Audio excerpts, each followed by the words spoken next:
Gelombang panas adalah periode cuaca panas yang tidak umum, yang biasanya berlangsung selama 2 hari atau lebih. Untuk dianggap sebagai gelombang panas, suhu harus berada di luar rata-rata historis untuk area tertentu. Koordinator Subbidang Informasi Gas Rumah Kaca Badan Meteorologi, Klimatologi, dan Geofisika Albert Nahas mengatakan, dari definisi dan klasifikasi yang ada saat ini, Indonesia tidak pernah mengalami fenomena gelombang panas. Albert mengatakan, Indonesia sendiri belum pernah mengalami fenomena gelombang panas ini karena letak geografisnya yang dikelilingi oleh lautan.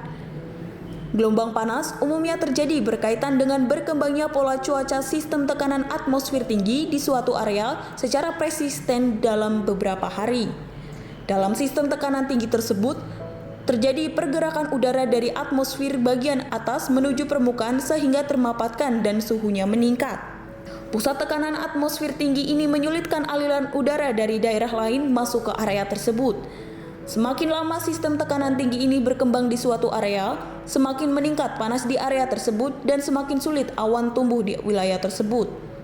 Albert menambahkan, dengan letak geografis Indonesia yang dikelilingi lautan ini, membuat wilayah Indonesia selalu dalam kategori kondisi lembab. Oleh karenanya, fenomena gelombang panas ini belum pernah terjadi di Indonesia.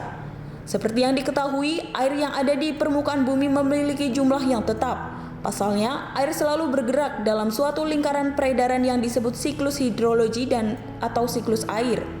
Dilansir dari sumber belajar Kementerian Pendidikan dan Kebudayaan, siklus hidrologi terjadi dengan dipengaruhi sinar matahari.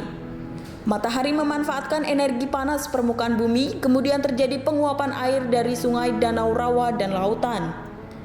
Setelah uap air terbentuk, ini akan naik ke atas ke tempat yang lebih tinggi dengan suhu udara semakin rendah sehingga uap air dapat mengalami proses kondensasi.